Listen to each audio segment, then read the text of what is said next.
go for 0% funding for the rest of your life. And a lot of our clients come back to us year over year to actually help reset that 0% clock. Yo, what is up, everybody? My name is Matt Drouin. I'm host of the Go Big Live Real Estate Investors Podcast, the show to listen and to watch. If you are a smaller real estate investor, owns a couple duplexes, and is mystified and banging your head against the wall as to how to scale in doing multi-million-dollar deals without having your own capital as your bottleneck, I have a very special guest on today that doesn't fit the typical mold of a commercial real estate investor, but how this guest and I got connected was he was banging on my DMs on Instagram, and I was like, oh God, it's another funding guy. And I got to talking to him via DM, and I figured I was like, damn, this guy seems like he's actually the real deal.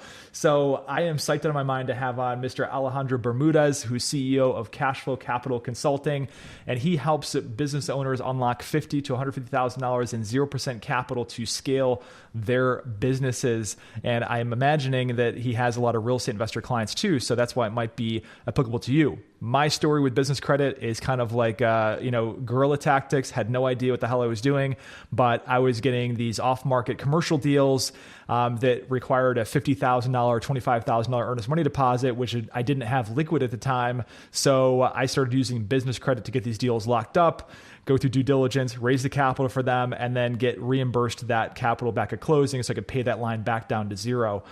So I think this is an important tool for you to, within which you to start building. Alejandro is, I didn't know what the hell I'm doing. I still don't know what the hell I'm doing. So I have a bunch of questions for him today. I know it's a long-winded intro, Alejandro, but thanks for coming on the show, man. I don't know. I'm happy to be here, brother. Okay. First question. You were born, now you're here. What happened in between? So I was born in Lakeland, Florida, moved to Puerto Rico, moved to Colombia, moved back all around Florida. My parents were just my dad just kept getting taken advantage of with his employers. Ended up, as soon as I turned 18, I took a traveling job, did low voltage fiber optics, trade work, traveled to 23 different states in the span of 2 years. Got tired of that because, working, basically I was by myself, and the few coworkers I did have were pains in the ass. So I got into HVAC, did that for about 5 years, and working 7 days a week on call, climbing up in attics at 2 a.m. And I remember I was climbing up in this attic, I was crawling on my stomach, and I was breathing in rat shit and insulation, and I almost fell out and passed out at like 2 a.m. And I was like, man, I called my boss. I was like, hey, we're going to have to come back because I just can't find the issue. There's a low voltage short. And if you're doing that at night and confined space, it's not easy to figure out. And he's like, well, that's not how on-call works. And so I was like, well, you just see me as a robot. So I said, you know what? I'm going to just figure out another way. I follow all these guys on social media. They're posting content. They're doing all this. Let me try and go that route. So I went 40 grand in credit card debt, buying mentorships, courses, masterminds, anything I could do to learn a high income skill. And half of it was bullshit, and more than half was bullshit. And the about 30 to 40% of the capital that I invested in those programs was actually everything I needed to get to where I'm at today. But I continuously reinvested back into myself. I tried wholesaling while I was doing the HVAC, and it took me 9 months to get my first deal. I had to actually Uber the seller, because he was living on a nature preserve, to the titling office just to get the deal done. But that was a whole nother job in itself. I learned the financial institutions and the underwriting and basically how the lending industry works through a mentor. And I basically used that, turned it into a business, and my first 2 years were hell. But then I cracked my first 100,000 in revenue, and now I'm investing 6 figures into my business yearly. And that's where I'm at now. Excellent. So Alejandro, there's typically real estate investors that are listening to the show. What's the typical use case? And can you give us some case studies on clients that you've helped that are real estate investors and typically, and like what you help them accomplish? So one of my first clients, they were a real estate couple. They were wholesaling and doing short-term rentals, and they were still working their 9 to 5s. We got them around 130,000 at 0% within their first round, and they were able to actually liquidate the capital for hard money to put deposits down on properties, stuff like that. And now they have quit their 9 to 5s. They are traveling around the world and managing their wholesale, fix and flip, and short term rental business remotely. And then we also help private money lenders like Gator lenders. If people are familiar with Pace Morby and like the whole Sub 2 group, he opened up like this program called Gator lending. So people will basically do private money lending for like earnest money deposits. We've helped a couple clients get funding, liquidate that, and then do lending that way. And I mean, the possibilities are endless to be realistic. Um, but that's been like most of our real estate clients, they're just going to buy furnishings for short-term rentals, liquidate it for deposits or lending, whatever they're aiming to achieve. Now, you mentioned this term liquidate. What the heck does that mean? And and one of the things that was tough for me is like, how do I convert this line of credit into actual cash? So can you illuminate me on that? So what we'll do is we'll actually do we can access lines of credit, but the most advantageous is 0% business credit cards. So we're able to get high limit 0% business credit cards. And the active liquidation, there's a couple different routes you can go, but the most simplest is just partnering with a dedicated liquidation company. They send out an invoice. They have a 3% merchant processing fee with any invoice, and then they take 3% off top. They wire back the money minus their fees, and that's that. And then if you're going to be using that for like large real estate purchases, what you want to do is you want to let the money season in the account for at least 3 months, just so the money's there. And then when banks ask for 3 months bank statements, it's already seasoned and ready to go. Mhm. Now, this is the beautiful thing about commercial real estate is there's a lot of residential real estate investors that are listening to Alejandro. They're like, oh yeah, those 3 months of seasoning and that sort of thing. The beautiful thing about commercial real estate is that the community banks you work with typically don't care about, verifying your bank accounts and where that money is coming from. Because I remember when I bought my first property, they're like, hey, you made a deposit for like $2,000 into your account like 2.5 months ago. And I'd be like, I don't even know what the heck that was for. Like, and so that's the good thing about commercial real estate is that you don't have that scrutiny that's involved with it. So on the subject of, I'm going to bounce around here a little bit because building business credit, for instance, how does one go about doing that? And let's assume that they have decent personal credit. So the main thing is like we have a lot of clients that create brand new LLCs and get 6 figures in 0% funding. The main factor in them getting that funding is their personal credit profile, because say they don't have a track record on their business, well, then the banks are going to look at their personal credit. So you want to have at least, I'd say about 15 to 20,000 in personal credit card limits, all your utilization being before funding 10% or less on each individual revolving account, personal and business if they have business credit as well. Less than 5 inquiries on each bureau. And no negatives, no charge-offs, collections, late payments, bankruptcies, repos, anything like that. And that's pretty much our ideal credit profile that we look for, and we help our clients actually structure their personal and business files to meet the criteria for our lenders and bankers.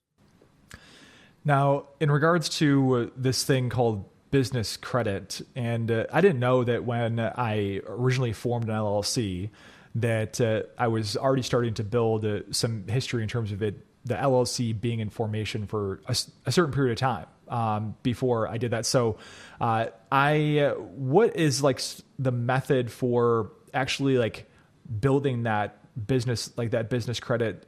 Is it just like file an LLC as soon as you can? Because I mean, there's this big, debate, in the real estate community. You hear this question in the Bigger Pockets forums all the time with like, do I buy a property first and then form an LLC, or do I form an LLC and then buy a property? And my answer is always like, hey, if you have if you know you're going to buy a real estate deal, even if you're going to buy it in your own personal name and use like Fannie Freddie funding, just form that LLC today, because then you have that length of time in terms of that business being in existence. What do you say to that?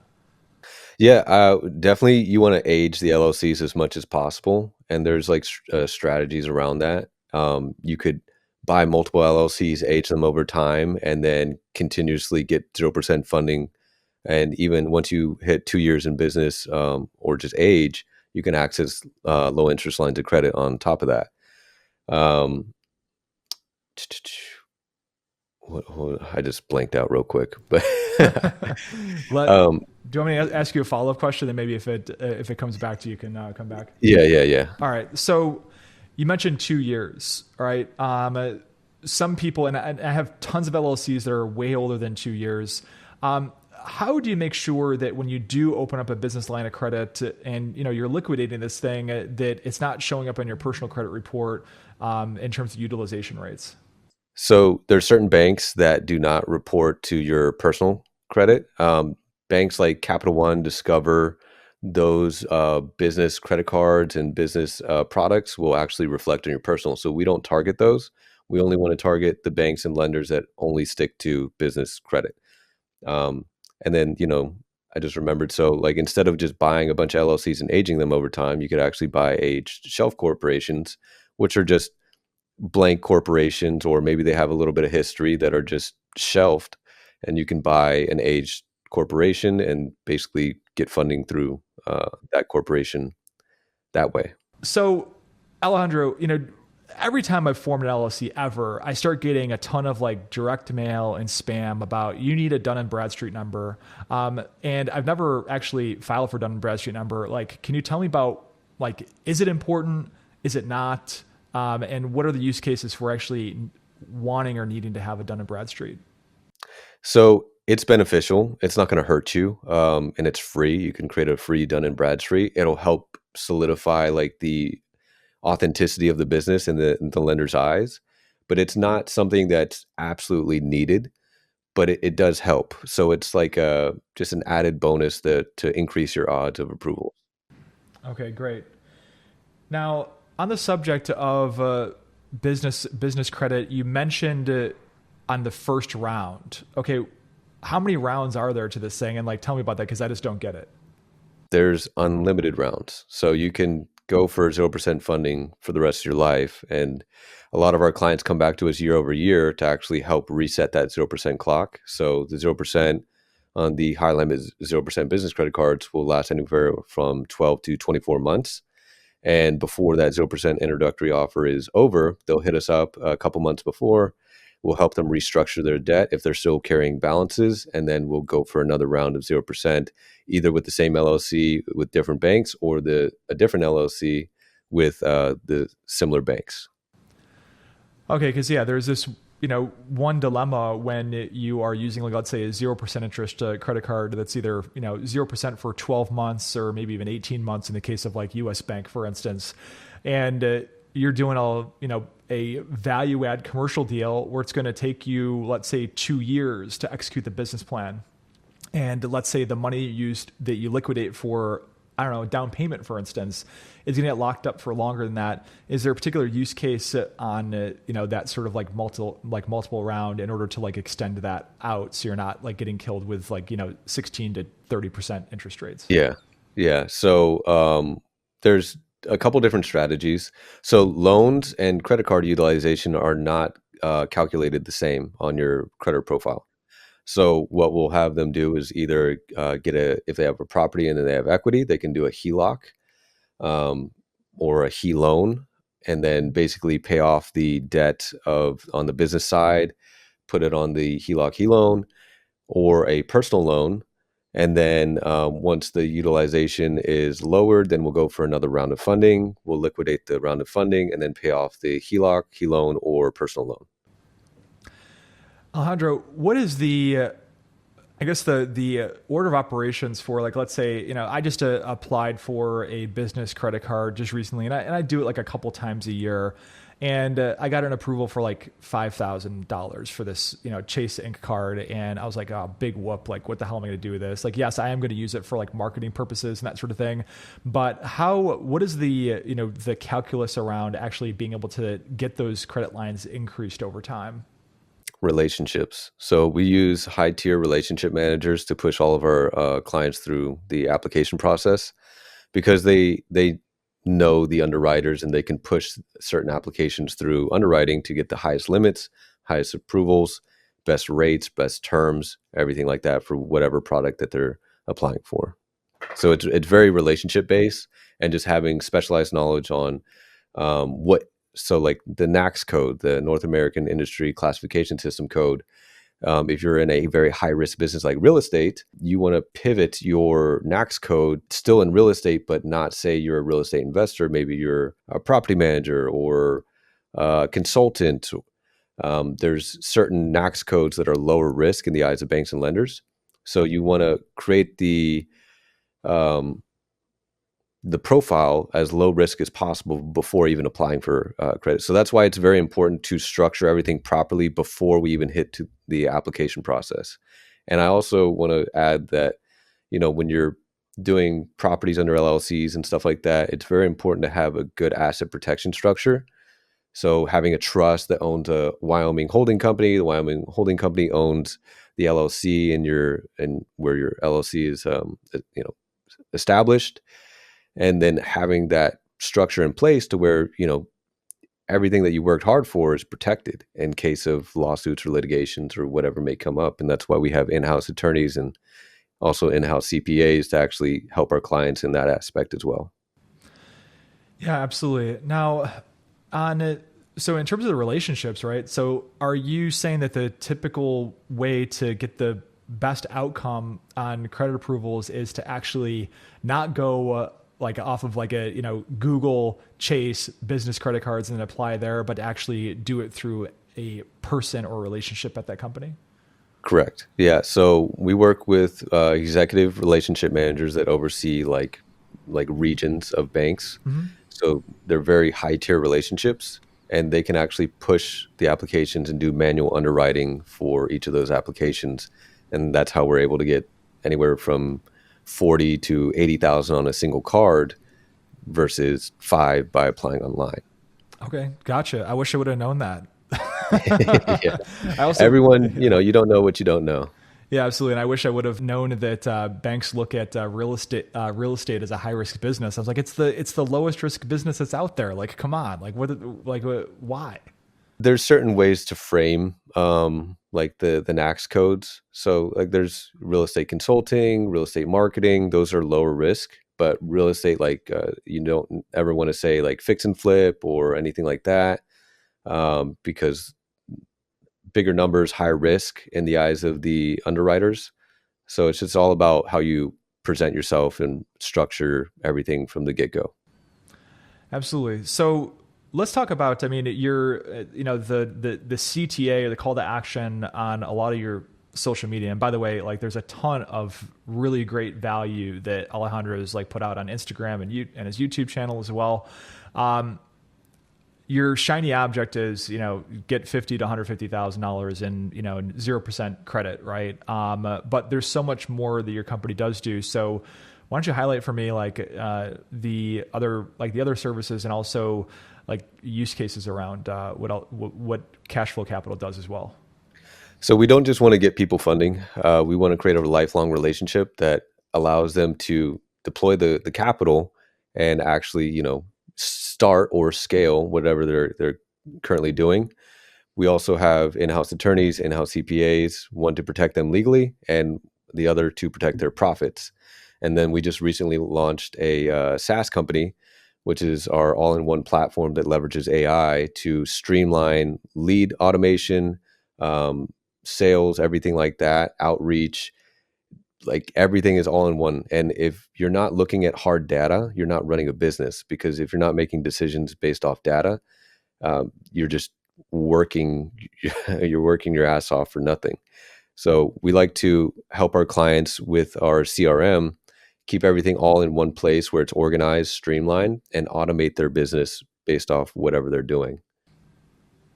Absolutely. So, Alejandro, I want to go on a tangent here and talk about artificial intelligence because you said that any topic was could be on the table here. So, I mean, there's a lot of companies that are investing in infrastructure associated with artificial intelligence.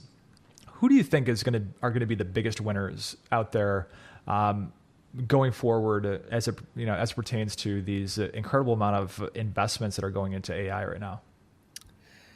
I mean, if you're not using AI in your business, you're definitely going to be left behind. I mean, if you could have an AI inbound rep, someone calls into your business asking questions, and the AI is answering all the questions and collecting the lead's contact information and then putting it into your CRM, that's an automated sequence that just goes on without you ever having to do anything.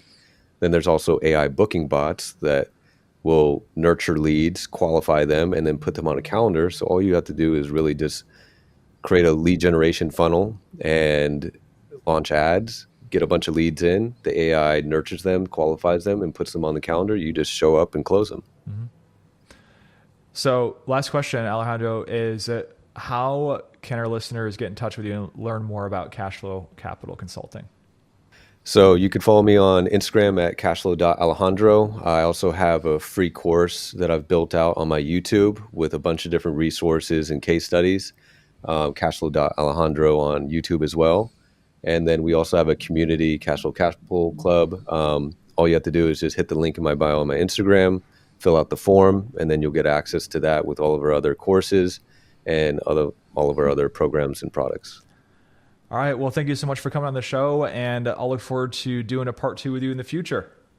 Of course, brother. Happy to do it.